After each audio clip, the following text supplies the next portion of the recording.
예, 우리 같이 인사 나누겠습니다. 더위에 수고 많으셨습니다. 예, 헬쑥해지셨네요.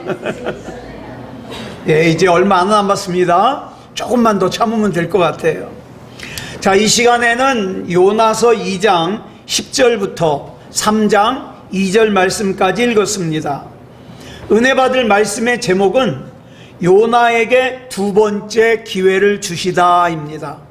요나에게 두 번째 기회를 주시다. 오늘 예배에 참석한 여러분에게만 제가 금덩어리가 묻혀 있는 곳을 알려드리려고 그래요. 금덩어리.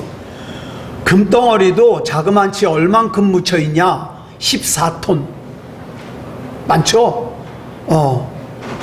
1857년 뉴욕을 떠나서 샌프란시스코로 가던 증기선인 센트럴 아메리카호라는 여객선이 있었어요. 이 여객선이 카리브해라는 바다를 지났는데 바다 한가운데서 배가 고장이 난 거예요. 그리고 배 안으로 물이 새 들어오기 시작해요. 그래가지고 이 센트럴 아메리카호가 주변에 있는 배들에게 구조 요청 무선을 보냈어요. 마침 그 부근을 지나가던 배가 한 척이 있어서 그 신호를 받고 왔어요. 그리고 빨리 이쪽 배로 사람들 다 옮겨 실으라고. 그런데 고장난 그 배 선장이 이렇게 대답을 보내왔어요. 지금이 캄캄한 밤이라서 승객들에게 배를 옮겨 타라 그러면 승객들이 크게 놀라고 또 혼란스러울 것 같으니까 잠깐만 그 옆에서 기다려달라고. 우리가 이 배를 하여튼 최대한으로 어떻게든지 고쳐보는데 고치다 안 되면 날이 좀 밝아지면 배 옮겨 타라 그럴 테니까 그 근처에서 조금만 기다려달라 그랬어요. 근데 그 배가 그러지 말라고, 위험하니까 빨리 옮겨 타라고 그랬더니 똑같은 대답이에요. 조금만 기다려달라고. 그래서 구조하러 온 배가 헐수없잖아요. 옆에서 기다리고 있는데 마지막 무전을 치고 나서 1시간쯤 뒤에 그 센트럴 아메리카호에서 보이던 불빛이 사라져 버렸어요. 가라앉아 버린 거죠. 그 배는 무려 금이 14톤. 그때 미국이 한참 대공황이었거든요. 그 문제를 해결하려고 싣고 가던 금이었는데 이게 물속으로 가라앉는 바람에 더 힘들었다는 거예요. 더 힘들었어요. 14톤. 그리고 배에 타고 있던 선원들과 승객들 다 합해서 477명이 그대로 물속에 가라앉아 버린 거죠. 비슷한 얘기가 또 있어요. 여러분 잘 아는 타이타닉이라는 배죠. 1912년 4월 14일 저녁 10시경에 세계 최대의 호화 여객선인 타이타닉호가 얼음덩어리죠. 빙산과 충돌을 했어요. 그 배는 자그만치 2200명이 타고 있었어요. 사람들이. 근데 이 사고로 무려 1500명이 그 차가운 바닷속에 빠져 죽었습니다. 그런데 여러분, 이 타이타닉호가 빙산과 충돌하고 나서 곧바로 침몰한 게 아니에요. 침몰하기까지 시간이 4시간이 있었어요. 4시간. 그래가지고 사람들이 하여튼 최대한으로, 이게 그 배에 태워야 되는 정원이 있잖아요. 그 정원을 너무 넘어선 거예요. 그래가지고 이 구명 보트에다가 최대한으로 구출할 수 있는 사람들을 구출하기 위해서 실으는데, 일단 우선권이 노약자, 여자, 노인, 아이들 먼저 실었어요. 그래가지고 이제 어떤 한 귀부인이 그 구명보트에 탈 수 있게 된 거예요. 그런데 구명보트에 타더니 조금 있다가 자기 빨리 잠깐만 내려달라는 거예요. 그래서 선원이 왜 그러냐 그랬더니 배에다가 자기 보석상자를 두고 왔대요. 안 된다고, 여기서 내리면 탈 수가 없다고. 잠깐만 기다려달라고. 그 서양이나 우리나라나 아줌마 못 이기잖아요. 이 아줌마가 막 억지로 배에서 내린 거예요. 그 잠깐만 기다려달라고. 그랬더니 선원이 뒤에다가 이렇게 소리를 쳤어요. 부인, 딱 5분만 기다리겠습니다. 예, 거기 가는데 2분밖에 안 걸려요. 오는데 2분밖에 안 걸려요. 그러니까 보석상자 들고 올 수 있는 충분한 시간이죠. 자, 이 귀부인이 자기 선실로 달려가 가지고 보석상자를 집어 들고 이제 그냥 가서 타면 돼요. 근데 웬걸, 보트를 타려고 가는데 충돌로 인해 가지고 막 짐들이 널브러져 있잖아요. 막 보니까는 막 무슨 보석 목걸이 금팔찌 막 이런 게 막 널브러져 있는 거예요. 그냥 두고 가기가 아까워 가지고 그걸 갖다가 몇 개만 집어 가려고 그거 줍다가 시간이 늦어버린 거예요. 정신 차려가지고 구명보트에 있는데 가보니까 배는 벌써 떠나버리고 말았어요. 자, 여러분, 시간은 우리를 기다려주지 않아요. 네? 시간은 우리를 기다려주지 않아요. 지금 말씀드린 이 두 이야기는 다 기회에 대한 이야기예요. 기회라는 것은요, 한번 지나가 버리면 되돌릴 수 없어요. 저와 여러분 언제든지 내가 결심하면 믿음, 구원받을 만한 믿음, 생명책에 이름이 기록되는 믿음 가질 수 있을 것 같죠? 아니요. 이것도 기회가 있어요. 우리가 흔히 시간을 말할 때 헬라어로 두 개의 단어를 사용합니다. 하나는 크로노스, 하나는 카이로스라는 단어인데 이 둘 중에서 크로노스라는 단어는 뭐냐면 일상적인 시간이에요. 그냥 흘러가는 거. 그런데 카이로스라는 단어는 아니에요. 정해진 시간이에요. 우리에게는 어떤 정해진 시간이에요? 하나님께서 정해주신 시간이에요. 하나님께서 일하시는 시간이에요. 내가 구원받을 수 있는 시간이에요. 우리 가족이 구원받을 수 있는 시간이에요. 이 시간 놓치면 다시 붙잡을 수 없어요. 이걸 우리가 흔히 뭐라 그러냐? 하나님의 때라고 불러요. 하나님께서는 하나님의 때에 하나님의 방법으로 하나님의 일을 하십니다. 그런데 우리가 이 카이로스, 즉 하나님께서 하나님의 방법으로 하나님의 일을 이루시는 이 때가 언제인지 알아요? 몰라요? 몰라요. 이게 문제인 거예요. 모르다 보니까 그 하나님의 때를 내가 믿질 못해요. 신뢰하질 못해요. 아, 이건 불가능할 것 같아. 그래서 하나님을 신뢰하지 못하니까 하나님을 신뢰하지 못하는 그 내 마음의 틈을 뭐가 비집고 들어오느냐? 불안한 마음이 비집고 들어와요. 그래서 어떡합니까? 하나님 이외의 방법을 찾는 거예요. 그래서 아브라함과 사라가 어떻게 했어요? 이삭을 기다리지 못하고 애굽 여자 종인 하가를 통해서 이스마엘을 낳은 거 아니에요. 야곱이 하나님의 때를 기다리지 못해서 자기 아버지 이삭과 형 에서에게 사기를 치고 집을 떠나는 바람에 자기 딴에는 언제든지 돌아와서 엄마 리브가를 다시 만날 줄 알았는데 그게 생리배려예요. 그 뒤로 못 만나요. 여러분, 우리가 오늘 나눌 말씀에서 가장 핵심되는 구절이 어디냐? 바로 요나서 3장 1절 말씀이에요. 같이 읽어볼까요? 시작. 여호와의 말씀이 두 번째로 요나에게 임하니라 이르시되. 여러분, 이 말씀이 중요한 이유는 두 번째로 요나에게 임하니라 라는 말씀 때문이에요.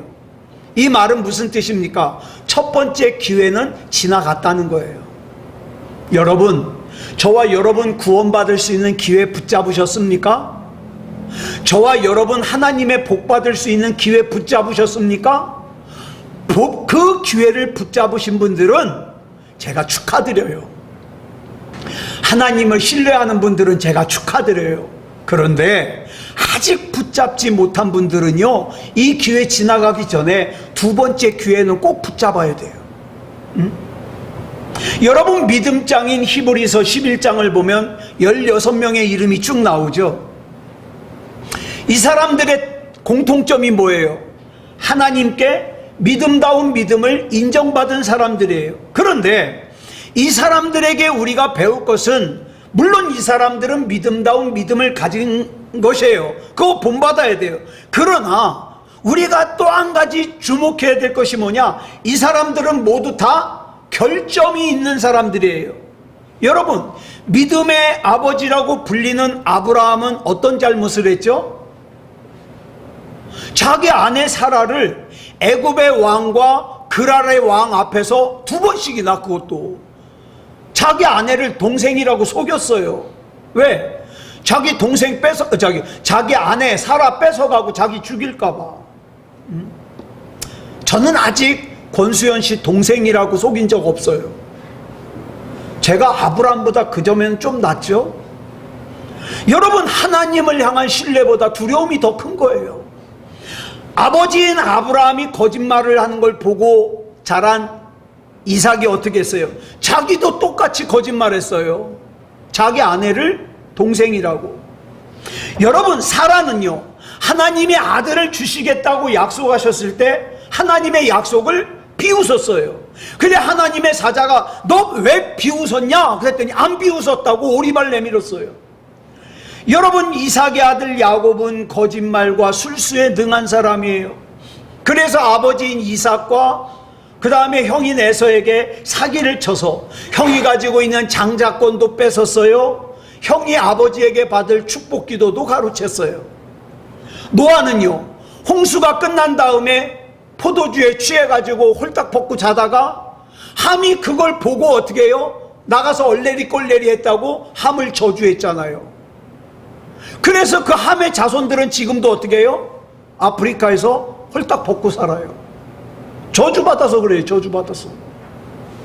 삼손은요, 비도덕적으로 살았어요. 하나님의 말씀을 우습게 여겼어요. 기드온은요, 두려움이 충만한 사람이었어요. 라합은요, 창녀였습니다. 다윗은요, 부하 장수인 우리아의 아내와 간통을 하고 그 여자인 밧세바의 남편 우리아를 죽음으로 내몰았어요. 살인자죠. 엘리야는요, 한때 자살까지 생각했던 사람이에요. 요나는요, 하나님의 말씀을 거역하고 반대 방향인 다시스로 도망갔던 사람이에요. 예수님의 제자들은요, 예수님께서 같이 기도하자 그러니까 잠을 퍼잔 사람들이에요. 그러면서 속으로는 예수님이 이 땅의 왕이 되시면 한 자리 해먹으려고 하는 허황된 욕심을 가진 사람들이에요.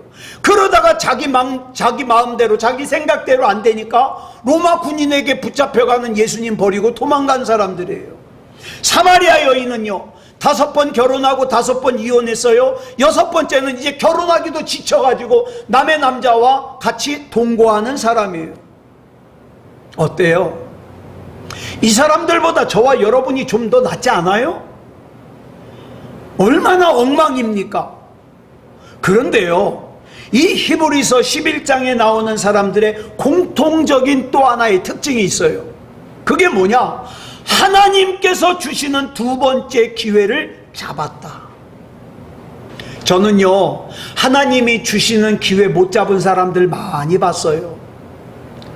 아픈 거는요, 가슴이 아픈 거는 교회는 다니지만 이제 제가 판단할 일은 아니에요. 그런데 암만 제가 보기에도 그 사람은 구원받을 만한 믿음이 없는 것 같아. 뭐예요? 구원받을 기회를 붙잡지 못하고 떠난 거죠. 여러분, 중요한 것은 우리가 그런 결점들이 있다 하더라도 어떻게 해요? 하나님께서 주시는 2번째 기회를 절대로 놓치면 안 돼요. 우리가 지금 살펴보고 있는 요나는요, 자기가 생각한 것과 다르다고 하나님으로부터 도망쳤어요.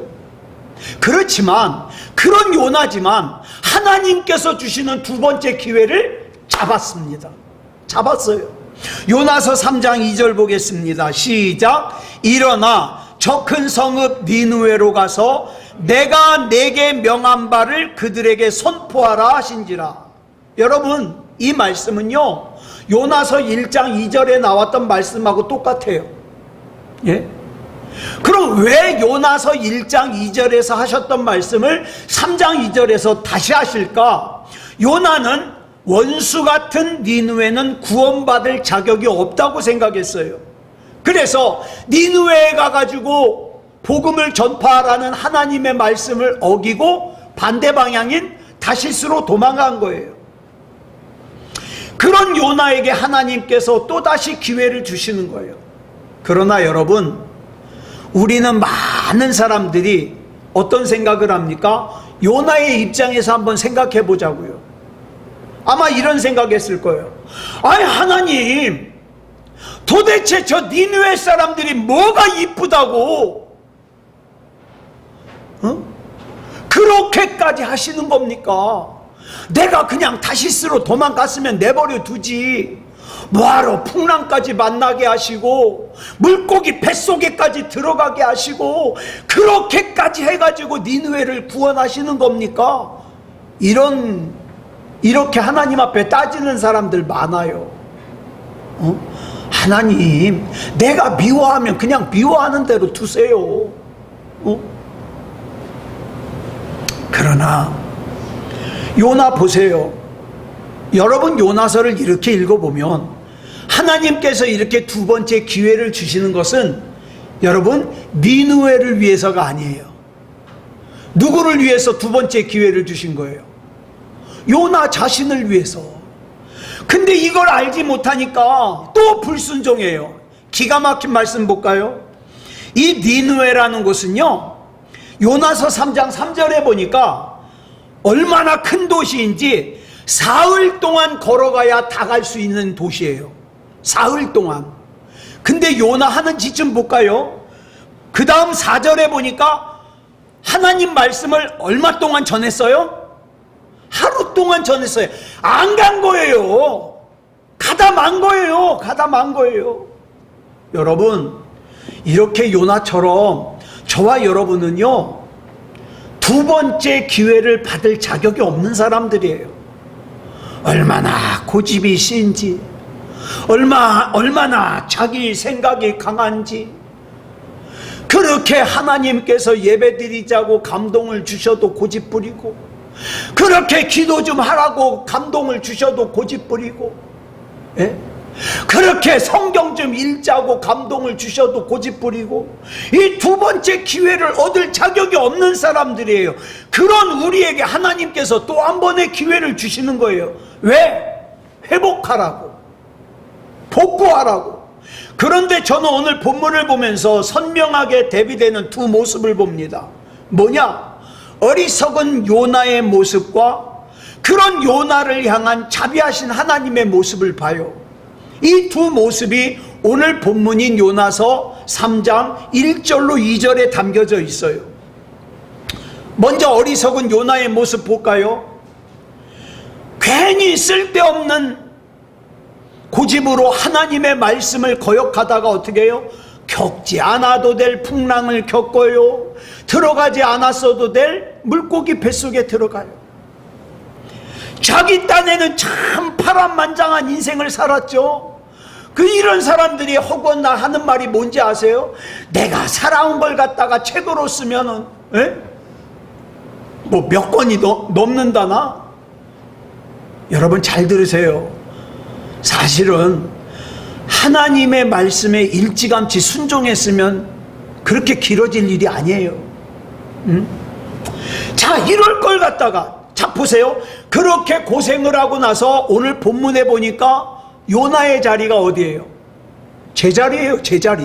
자기 자리. 원래 처음 자리. 이럴 걸 뭐하러 고생을 하냐고요. 제자리에서 뺑뺑 돈 거예요. 이런 비슷한 인물이 성경에 또 나오죠. 창세기 47장 9절을 보면 야곱이 나중에 요셉이 애굽의 총리가 된 다음에 자기 아버지 야곱과 가족을 애굽으로 부르잖아요. 그래서 애굽에 가가지고 애굽의 바로왕 앞에서 바로가 물어봐요. 나이가 얼마나 되시냐고. 그랬더니 야곱이 대답하는 말이 창세기 47장 9절에 나오거든요. 뭐라고 대답합니까? 시작. 야곱이 바로에게 아뢰되 내 나그네길의 세월이 130년이니이다. 내 나이가 얼마 못 되니 우리 조상의 나그네길의 연조에 미치지 못하나. 그 다음에 그 130년을 어떻게 살았다 그래요? 시작. 험악한 세월을 보내었나이다 하고. 왜 험악한 세월을 보냈죠? 자기 생각대로 남 사기치느라고. 왜? 따지고 보면 겪지 않았어도 될 일인데 자기 고집부리다가. 무슨 말이냐 하면, 여러분 창세기 25장 23절을 보면 야곱이 태어나기도 전에 야곱의 아버지 이삭과 어머니 리브가에게 하나님께서 이런 약속을 주셔요. 시작. 여호와께서 그에게 이르시되 두 국민이 내 태중에 있구나. 두 민족이 내 복중에서부터 나누이리라. 이 족속이 저 족속보다 강하겠고 큰 자가 어린 자를 섬기리라 하셨더라. 여러분, 여기서 말하는 저 족속과 큰 자가 누구예요? 에서예요. 이 족속과 어린 자가 누구예요? 야곱이에요. 이미 하나님께서는 야곱이 태중에 있을 때부터 야곱에게 놀라운 약속을 주셨어요. 그러니까 야곱이 야곱이 뭐만 하면 돼요? 아, 나는 망할 수 없는 인생이구나. 나는 잘 될 수밖에 없는 인생이구나. 나는 하나님께서 두고 보시기에도 아까운 존재구나. 이런 마음을 가지고 하나님의 때를 기다리기만 하면 되는데, 그 하나님의 약속을 믿지를 못해서, 그 하나님의 때를 기다리지 못해서 어떻게 해서든지 내 인생 내가 한번 어떻게 해보겠다고 자기 아버지 이삭과 자기 형 에서에게 사기를 치는 바람에 결과적으로 자기 사랑하는 어머니 리브가와 생리별을 하잖아요. 안 해도 될 고생을 하잖아요. 엄마 리브가도 마찬가지예요.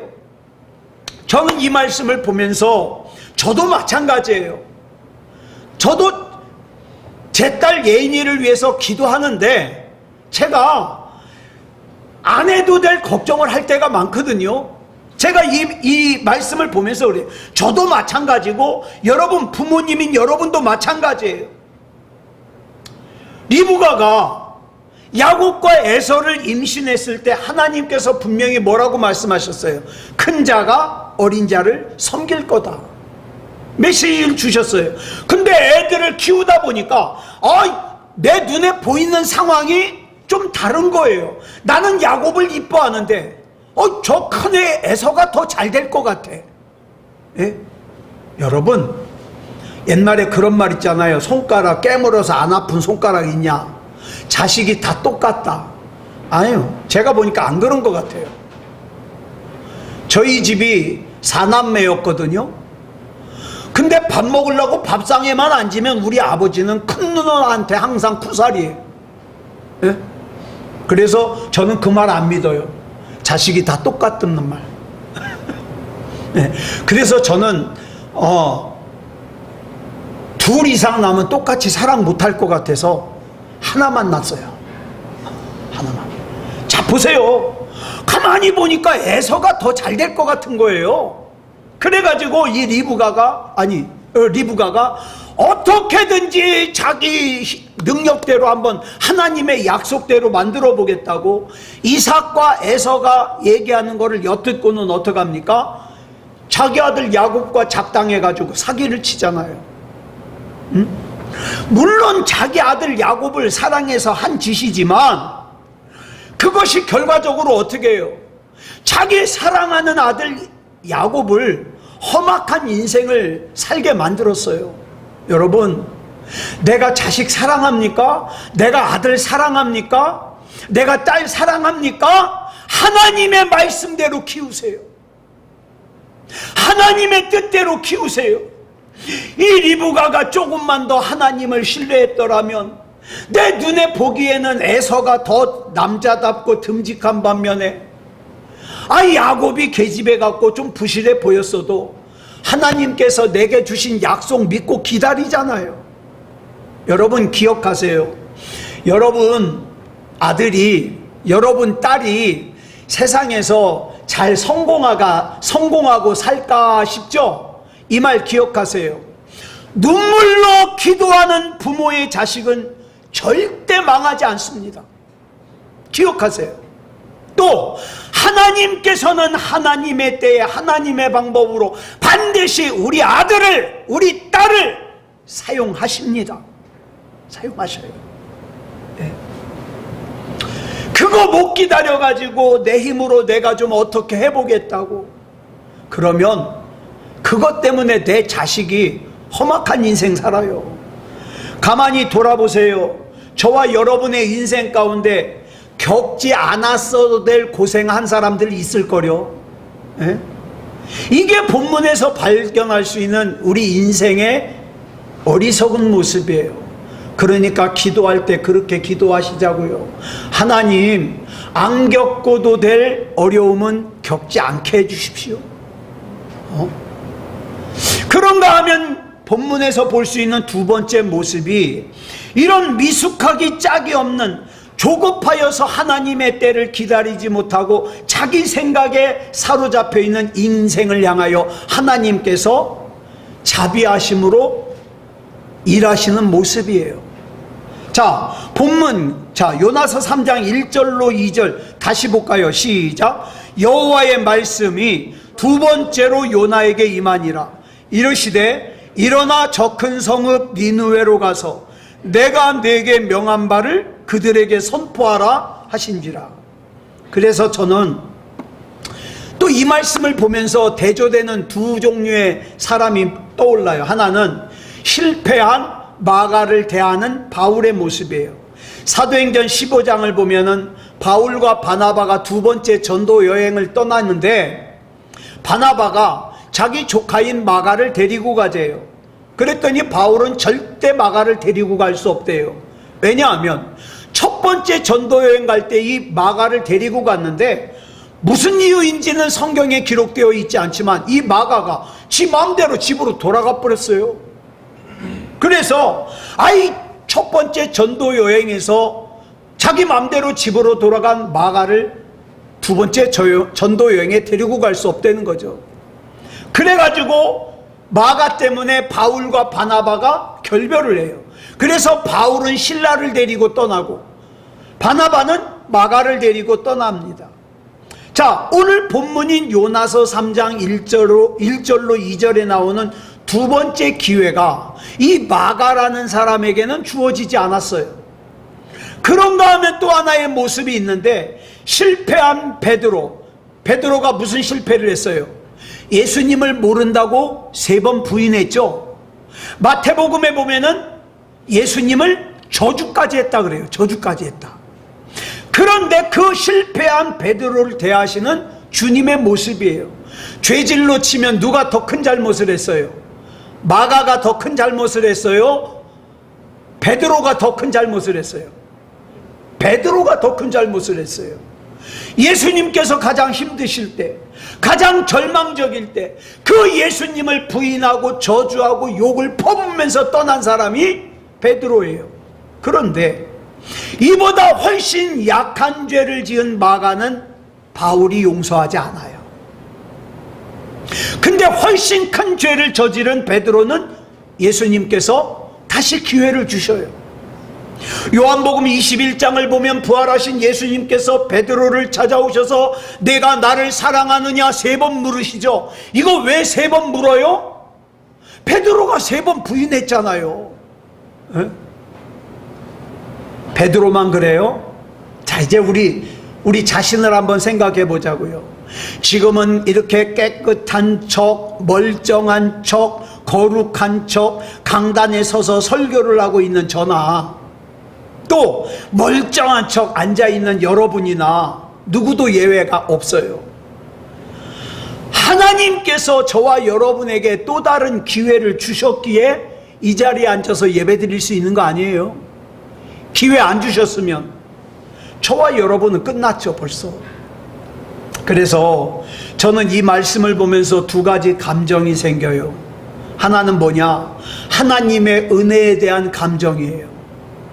저는 제가 지나온 삶을 보니까 참 저한테는 두 번째 기회뿐만 아니라 세 번째, 네 번째, 다섯 번째, 여섯 번째 기회가 많이 있었어요. 예? 제가 지금 우리 권수연 씨한테도 잘하려고 무지 애를 쓰는 게, 제가 권수연 씨를 참 마음을 힘들게 했거든요. 툭 하면 여보 나 목회 그만하면 안 돼? 그러면 저희 집사람이 그래요. 여보 언제든지 그만해도 돼. 내가 할게. 그 저는 괜찮은 줄 알았어요. 나중에 제가 다 회복되고 나니까 저희 권수연 씨가 마음에 병이 들어가지고, 예, 약을 먹어야 되고 힘들었어요. 그래서 제가 그때 생각한 게, 야, 하나님 나라 갈 때까지 참 잘해야 되겠다. 잘해야 되겠다. 근데 그게 생각대로 잘 안 돼요. 막 쓸데없는 잔소리 하잖아요. 잔소리 하면은 막 속에서 스멀스멀. 그래도 잘하려고 노력해요. 여러분, 하나님께서 나에게 많은 기회를 주셨어요. 그러면서 이 속에 가책을 느끼는 게, 나에게 바울 같은 모습이 있다는 거예요. 뭐예요? 내 눈에 있는 들보는 보지 못하고 조금만 잘못하는 사람이 있으면 선입견을 가지고 이 사람은 이런 사람이야, 이 사람은 구제불능이야, 이 사람은 믿음이 들어갈 수 없어, 이 사람은 구원받을 수 없어, 이런 생각을 고쳐먹기가 어렵다 이 말이에요. 바울이 나중에 임종을 앞두고 디모데후서 4장 11절에서 뭐라고 합니까? 시작. 내가 올 때 마가를 데리고 오라. 그가 나의 일에 유익하니라. 저는 이 말씀을 읽을 때마다 감동이 돼요. 결국 인간 바울도 하나님의 은혜로 하나님의 형상을 닮아가니까 마가를 다시 용서하고 품더라. 여러분, 내가 예수님을 닮아가는 증거가 뭡니까? 내가 꼴배기 싫었던 사람을 품는 거예요. 이게 변화예요. 이게 변화. 여러분, 제가 전에 해드렸던 말씀 한 번 더 해드릴게요. 우리 지방에 공재감 목사님이라고 계셔요. 원로 목사님인데 참 좋으신 목사님이에요. 우리 교회도 한 번 오셨었어요. 추수감사 주일날 말씀 증거하시러. 자, 저는 이 목사님하고 어디 여행을 가다가 소장수 얘기를 해주셨는데 그 잊어버리질 않아요. 이 공재감 목사님이 지금으로부터 약 40년 전에 지금의 그 오류중학교, 그때는 산이었어요. 그 오류남자중학교 그 옆에 있는 산속에, 세상에 교회를 산속에 천막을 친 거예요. 거기서 목회를 하시는데 그 교회에 소장사 하시는 분의 아내가 신앙생활을 했대요. 근데 이 소장사 하시는 분은 다른 교회 나가고 부부가 각각 다른 교회를 다니는 거예요. 근데 어느 날 이 아내 되는 분이 목사님한테 찾아와가지고는, 목사님 왜 그러냐고, 제 남편이 죽게 생겼어요, 빨리 와서 기도 좀 해주세요. 근데 가만히 생각해 보니까 그분은 다른 교회 다니시거든요. 내가 그분 기도해 주러 갔다가 그분 다니는 교회 목사님이 그 사실 알면 얼마나 섭섭해 하셔요. 아유, 그분 다니시는 교회 목사님을 부르시죠. 그랬더니 아니요, 지금 그럴 시간이 없어요, 곧 죽게 생겼어요. 알았다고 옷 입고 쫓아갔어요.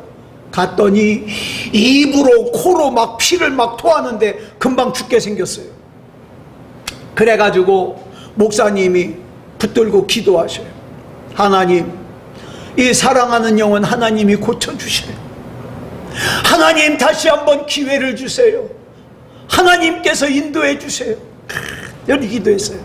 그리고 집으로 오셨어요. 다음날 새벽 기도에 나가봤더니 어제 죽을 것 같다던 그 양반이 딱 앉아있는 거예요. 얘기를 하는데, 목사님 기도하고 가셨는데 피가 그쳤어요. 그 다음에 몸에 힘이 생기기 시작했어요. 그래서 나왔다는 거예요. 그러더니 그 다음 주일부터 그 교회를 나오는 거예요. 그 교회. 그런데 얼마 좀 지나다가 이분이 이상한 소리를 하기 시작해요. 아내에게.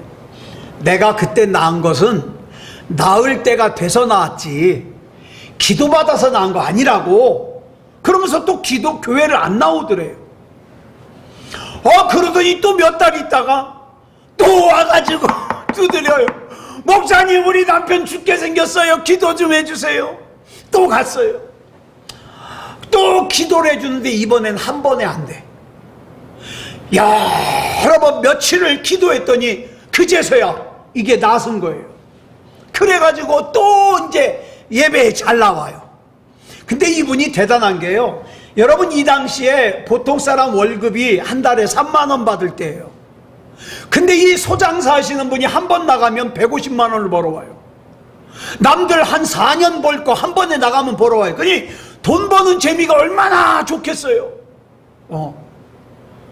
그래가지고 또 어떻게 해요? 돈 버는 재미에 빠져가지고 또 안 나와요. 신앙생활 또 안 해. 그래가지고 또 어느 날 죽게 생겼다고 또 달려와서 막, 목사님, 우리 신랑 죽게 생겼어요. 또 갔어요. 기도를 며칠 하는데 낫지를 않아요. 그랬더니 그 소장사 하시는 분이 목사님을 이렇게 쳐다보더니 이런 말을 하더래요. 목사님, 이번에는 안 고쳐주시려나 봐요. 그러고 며칠 있다 돌아가셨어요. 여러분, 하나님께서는요, 어떻게 해서든지 그분을 구원하셔서 사용하시고 싶었는데 고쳐만 놓으면 하나님을 떠나서 딴짓을 하니까 할 수 없이 더 죄짓기 전에 데려가시는 거예요. 말씀을 정리하겠습니다. 여러분, 신앙생활이라는 건 좋은 거예요.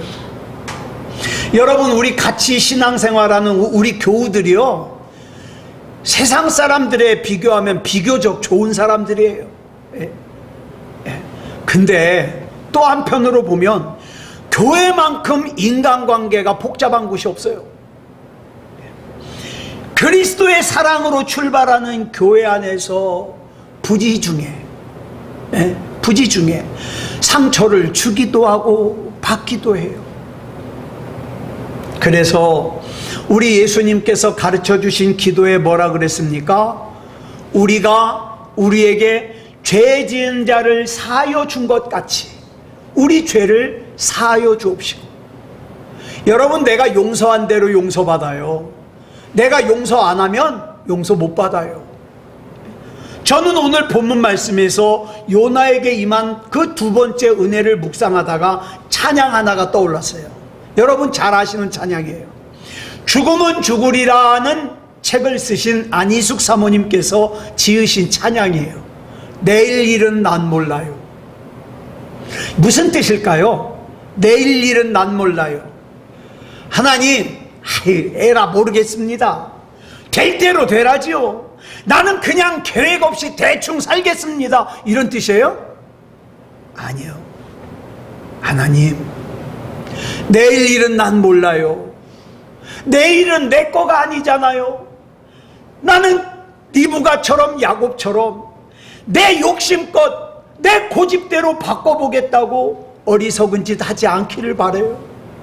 그래서 하나님, 안 겪어도 될 풍랑은 겪지 않게 해주시고요, 들어가지 않아도 될 물고기 뱃속은 들어가지 않게 해주세요. 하나님께서 나 그렇게 인도해 주세요. 그런 뜻이에요. 그런 뜻. 우리 그 의미를 생각하면서 1절만 한번 불러볼까요? 시작. 내일 일은 난 몰라요. 하루하루 살아요.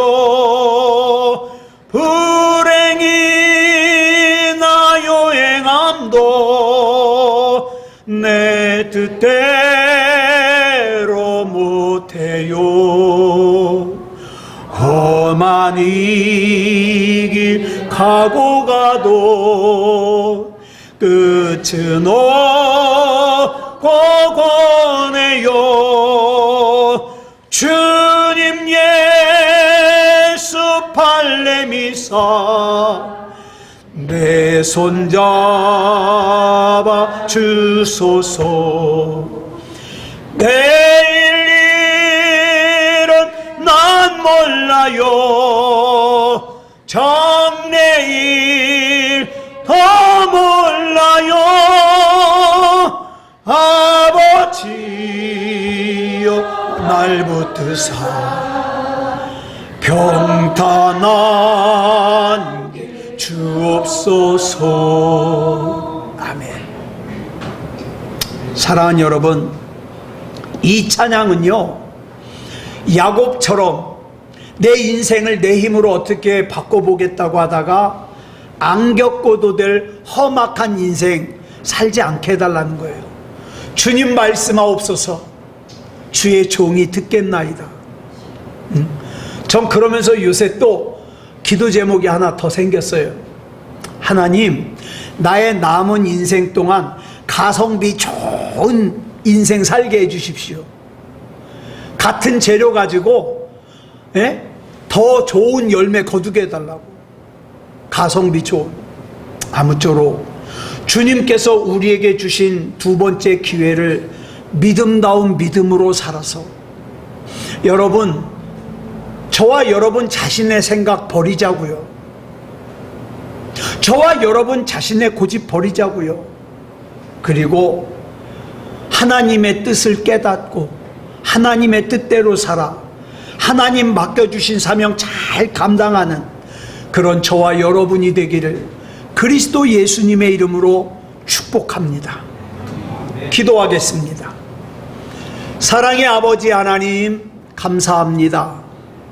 하나님의 은혜 가운데 여기까지 왔습니다. 우리가 한참 젊을 때는 내 생각대로 계획을 짜면 그 계획대로 될 줄 알았는데, 세상을 조금 살고 보니까 내 계획대로 되는 것이 없습니다. 하나님, 내 계획대로 되는 것이 없는 것에서 그치지 말게 하시고 하나님의 뜻, 하나님의 인도하심 따라 살아서 안 겪어도 될 풍랑은 겪지 않게 해주시고 들어가지 않아도 될 물고기 뱃속은 들어가지 않게 해주시옵소서. 우리 한 사람 한 사람 다 구원받을 만한 믿음이게 하시고 생명책에 반드시 이름이 기록되게 하시고 하나님 맡겨주신 귀한 사명 잘 감당할 수 있도록 인도해 주시옵소서.